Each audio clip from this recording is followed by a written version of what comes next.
آخری آیات میں اللہ تعالیٰ انبیاء علیہ السلام کی جو نافرمان قومیں تھیں اور ان کو کس طرح سزا دی گئی اللہ تعالیٰ نے وہ بیان فرمایا ہے۔ اس بارے میں اگلی سورہ آراف ہے جو کہ 39 نمبر پہ مکہ مکرمہ میں نازل ہوئی تھی اور قرآن پاک کی موجودہ ترتیب میں 7ویں نمبر پر ہے، اور آراف کے معنی ہیں بلندیاں۔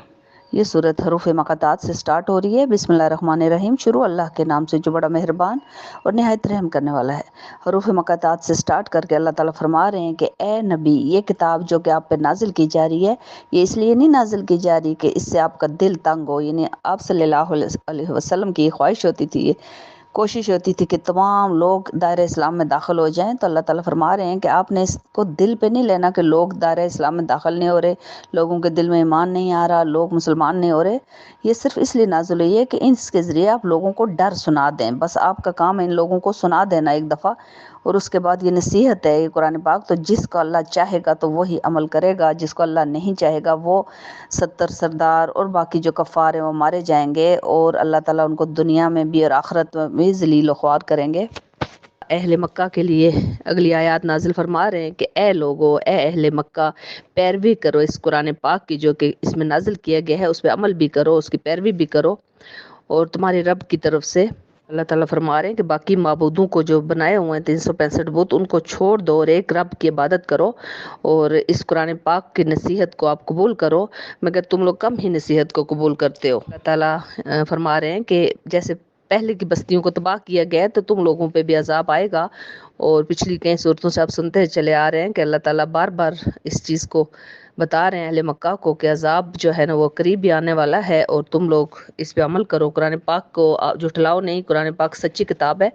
اگلی آیات میں اللہ تعالیٰ فرما رہے ہیں کہ جیسے کہ ساری امتوں سے سوال ہوگا کہ تم لوگوں تک اللہ کا پیغام پہنچ گیا تھا، تو اسی طرح تمام پیغمبروں سے بھی سوال کیا جائے گا کہ تم لوگوں نے جو نبی بھیجے گئے تھے کہ آپ نے اپنا پیغام پہنچا دیا تھا۔ یہ وجہ ہے کہ حضور صلی اللہ علیہ وسلم نے فتح مکہ کے موقع پہ اللہ تعالیٰ کو آسمان کی طرف دیکھا تھا آپ صلی اللہ علیہ وسلم نے، اور اللہ تعالیٰ کو گواہی کے لیے اللہ تعالیٰ کی طرف دیکھا تھا کہ اے اللہ گواہ رہنا کہ میں نے آپ کا پیغام ان پورے مکہ امت کے لیے جو مسلمان امت ہے ان تک پہنچا دیا ہے۔ قرآن پاک میں 25 انبیاء کا بائی نیم نام آیا ہے اور ان کے واقعات بھی آئے ہیں، لیکن 1,24,000 پیغمبر ہیں، تو سب کے یہاں پہ قصے نہیں اللہ تعالیٰ نے بیان فرمائے اور نہ ہی ان کے نام آئے ہیں، اور حضرت آدم علیہ السلام کا قصہ اس صورت میں کافی ڈیٹیل سے بیان ہوا ہے، اور جو اعراف، اس صورت کا نام اعراف ہے، تو اس اعراف کے متعلق بھی اگلی آیات میں آئے گا کہ وہ اعراف کیا بلندیوں پہ کون لوگ تھے۔ ان 3 قسم کے لوگ تھے، کچھ جنتی تھے، کچھ دوزخی تھے، اور کچھ مقام اعراف پہ تھے، وہ کون لوگ تھے۔ تو ابھی تھوڑا سا حضرت آدم علیہ السلام کا چونکہ قصہ یہاں پہ بیان ہوا ہے، اور آپ سارے جانتے ہیں کہ حضرت آدم علیہ السلام کا اللہ تعالیٰ نے مٹی سے پیدا کیا تھا بنا کے، تو طائف کے مقام پہ کافی عرصہ تک حضرت آدم علیہ السلام کا جو بت بنایا تھا وہ رکھا ہوا تھا جب تک کہ اس کے اندر روح نہیں چلی گئی تھی۔ تو یہ جو ابلیس ہے یہ جن تھا، آگ سے بنا ہوا تھا، جن تھا، لیکن اتنی زیادہ عبادت کرتا تھا اللہ تعالیٰ کی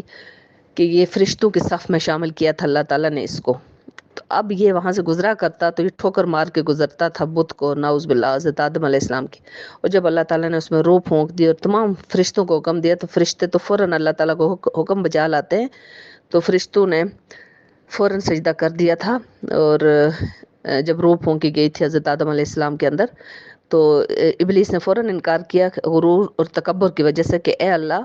اگلی آیات میں اللہ تعالیٰ فرما رہے ہیں کہ ابلیس کہتا ہے کہ مجھے آپ نے آگ سے پیدا کیا، میں اس سے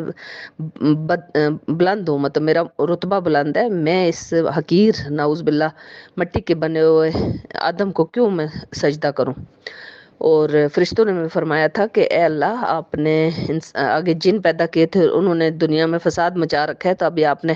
انسانوں کو بھی بنا دیا ہے۔ تو یہ اللہ نے فرمایا کہ جو اگلی آیات میں آپ سنیں گے قرآن پاک کی اگلی صورتوں میں، اللہ تعالیٰ نے فرمایا تھا کہ جو تم لوگ نہیں جانتے جو میں جانتا ہوں، کہ یعنی کہ اشرف المخلوقات، تمام مخلوق کے اندر جو چیز ہے وہ انسان ہی ہے، اور جو علم انسان کو دیا جائے گا وہ فرشتوں کو بھی نہیں دیا گیا، اور اس کے بعد جب حضرت آدم علیہ السلام کو جنت میں داخل کر دیا گیا اور ان کے ساتھ ہی ان کی بیوی کو پیدا کیا گیا انہی کی پسلی سے، کیونکہ اکیلے تھے حضرت آدم علیہ السلام، اور جوڑے کو پھر جب جنت میں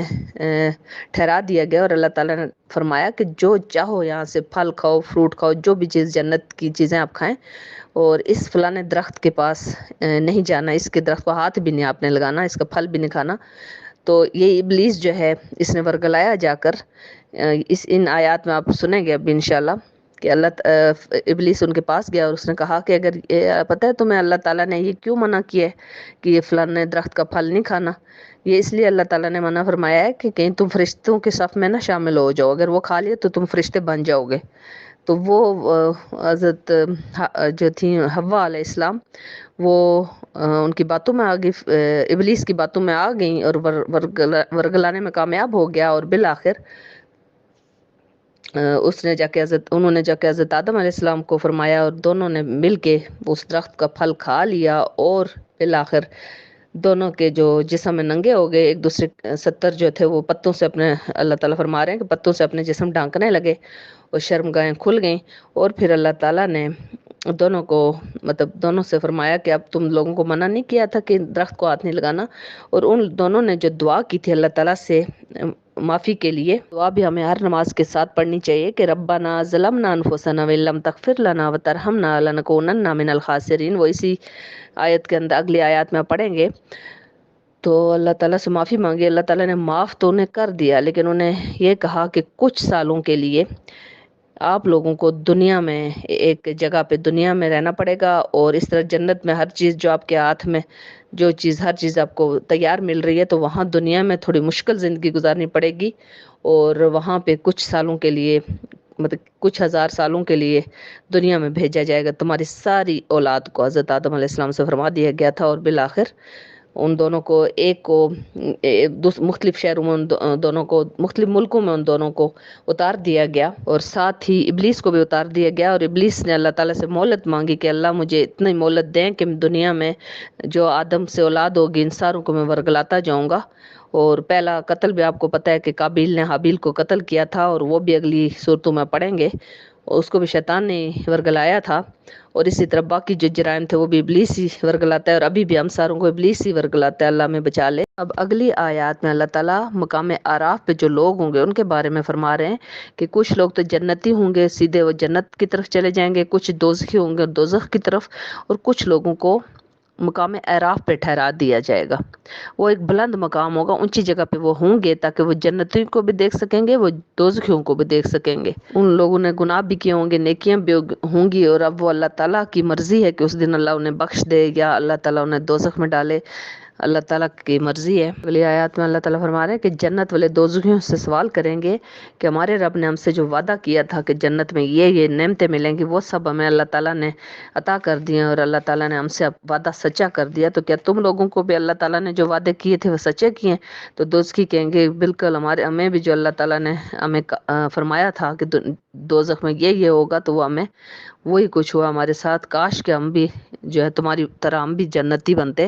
اور ہم بھی نیک اعمال کرتے۔ اب جو مقام اعراف پہ لوگ ہوں گے نا، دونوں طرف دیکھ رہے ہوں گے، وہ پہلے وہ جنتیوں کو سلام کریں گے، سلام کرنے کے بعد دل میں ان کے خواہش پیدا ہوگی کہ کاش اللہ تعالیٰ میں بھی ان میں داخل کر دے، اور وہ ان کو پہچانتے ہوں گے چہروں سے، جنتیوں کو پہچانتے ہوں گے، جب نیکی کرتے تھے تو ان کے ساتھ مل کے وہ نیکی کرتے تھے جو بھی نیکی تھی، اور جب دوزخیوں کی طرف دیکھیں گے تو ان کو بھی وہ پہچانتے ہوں گے، جو دوزخیوں کو دوزخ کی طرف گھسیٹا جا رہا ہوگا آگ کی طرف، تو وہ ان کو کافی پہچانتے ہوں گے کیونکہ ان کے ساتھ مل کے انہوں نے گناہ کیے تھے۔ تو اب وہ دوزخیوں کی طرف دیکھ کے تو جب انہیں دل میں وہ کانپ جائیں گے اور دعا کریں گے کہ اے اللہ ہمیں ان کی طرف نہ، ان کی طرح یہ والی سزا ہمیں نہ ملے گی، اللہ ہمیں معاف فرما دے۔ اہل اعراف دوزخیوں سے یہ بھی سوال کریں گے کہ تم لوگ تو یہ جنتیوں کے بارے میں ہمیں دنیا میں بتایا کرتے تھے کہ تم لوگ آؤ ہمارے ساتھ گناہ کرو، یہ جو جنتی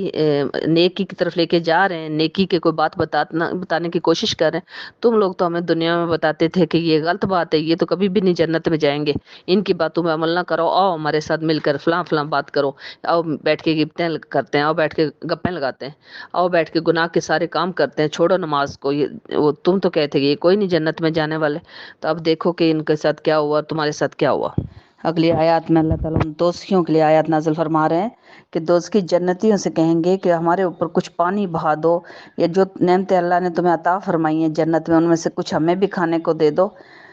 تو جنتی کہیں گے کہ یہ نعمتیں اللہ تعالیٰ نے دوزخیوں کے اوپر حرام قرار دے دی ہیں۔ اللہ تعالیٰ فرما رہے ہیں کہ یہ نعمتیں ان دوزخیوں کے لیے اس لیے حرام قرار دے دی گئی ہیں کہ انہوں نے اپنے دین کو، جو اللہ کا دین تھا، اس کو تماشا اور کھیل سمجھ لیا تھا، اور دنیا کی زندگی نے ان لوگوں کو، ان دوزخیوں کو دنیا میں دھوکے میں ڈال رکھا تھا۔ اور جس طرح یہ لوگ اپنے اس دن کے، یعنی قیامت کے دن کے آنے کو بھولے ہوئے تھے اور اللہ کی آیتوں کے منکر ہو رہے تھے، انکار کر رہے تھے،